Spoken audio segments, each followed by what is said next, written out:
ये सिद्धांत तो आप सबने छोटी छोटी कक्षाओं में पढ़ लिया होगा ना, that energy can neither be created nor destroyed. आप इसका दमन नहीं कर सकते। यदि ये भजन में नहीं लगेगी, यदि ये सेवा में नहीं लगेगी, यदि ये सत्कर्म में नहीं लगेगी, तो ये आपको विषय चिंतन की ओर ले जाएगी, धकेल देगी आपको, आप कुछ नहीं कर पाओगे। बड़ा सुंदर उदाहरण है इस विषय में हमारे सामने, क्योंकि संत तो अपने आचरण से शिक्षा देते हैं ना।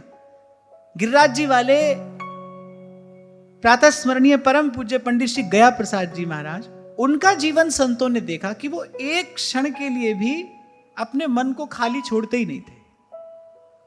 कभी कथा श्रवण कर रहे हैं, कभी नाम कीर्तन कर रहे हैं, कभी नाम कीर्तन का श्रवण कर रहे हैं, कभी किसी सदग्रंथ का स्वाध्याय कर रहे हैं, कभी उसका पाठ किसी से सुन रहे हैं, कभी लीला का दर्शन कर रहे हैं। इस प्रकार किसी ना किसी प्रकार से बस लगाया है अपने मन को भगवत चिंतन में, भगवान के निकट रहे हमारा मन। ध्रुवदास जी ने भी यही विधि बताई है, यानी ऐच खेच या मन ही को वृंदावन में लाए। किसी भी प्रकार से लगे रहिए, लगाए रखिए अपने मन को। आप कहोगे बड़ा कठिन है, आप कहोगे ये कैसे करेंगे, तो बड़ा कठिन है। अरे कितना पचमर रहे हो संसार में, पूरा जीवन दे दिया, हाथ में कुछ नहीं आया, वो कठिन नहीं लगता है आपको?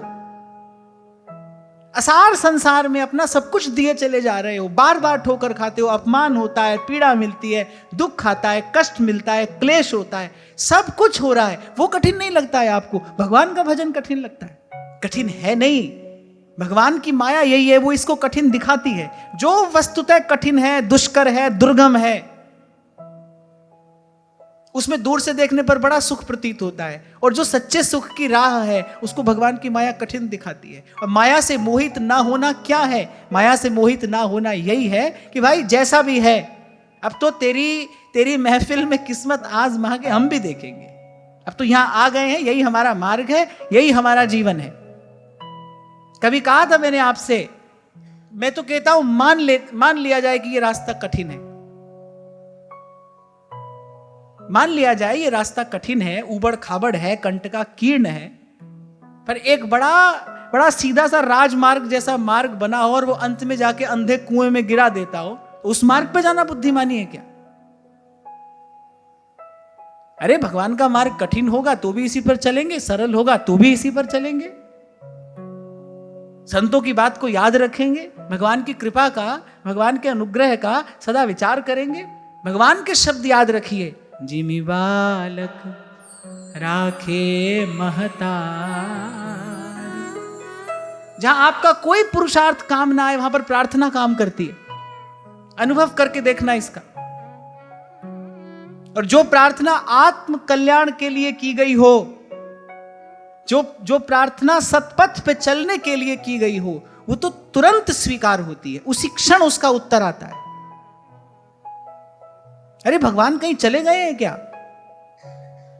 जहर पीने से ज्यादा कठिन तो नहीं होगा ना ये रास्ता। भगवान का भजन, ये जो भजन का मार्ग है, जहर पीने से ज्यादा कठिन तो नहीं होगा ना। मीरा जी के हाथ में विष का प्याला है, और वो कहती है कि अरे क्या हुआ यदि विष का प्याला भी है तो? मेरे गिरधर गोपाल कहीं चले गए हैं क्या? और आपसे मैंने कल कहा था, कौन ऐसी मां होती है भाई जो बालक को भूखा रख के और आप चैन से पा लेती है? कोई है ऐसी माता? नहीं होती। बालक होता है, रात रात भर मां को जगाता है, मां जागती है, लेकिन फिर भी मां का स्नेह, मां का वात्सल्य कम नहीं होता। मां आप गीले बिस्तर पर सोती है, बालक को सूखी ओर सुलाती है, फिर भी मां के प्रेम में कोई कमी नहीं आती है। ये तो एक जन्म की माता है, उसके हृदय में तो एक बूंद बूंद प्रेम है। अरे वो तो जन्म जन्म की माता है। भगवान कहीं चले गए हैं क्या? कहीं नहीं गए।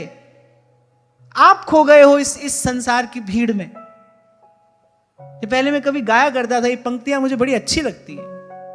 5 विकार से हाँ की जाए, 5 तत्व की ये देही,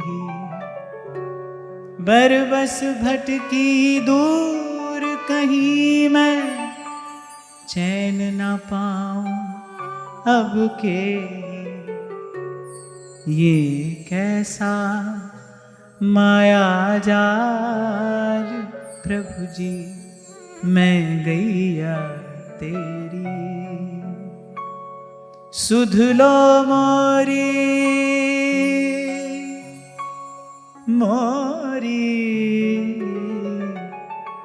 सुध लो मोरी गोपाल में हुई गैया तेरी। इसलिए कभी कोई कहता है ना भगवान को ढूंढ रहे हैं, भगवान थोड़ी खोए हैं, आप खोए हो। तभी सहजोबाई कह रही है आप उन्हीं को खोज, मिले तब राम सने ही। आप अपने आप को ढूंढो, आप खो गए हो इस भीड़ में,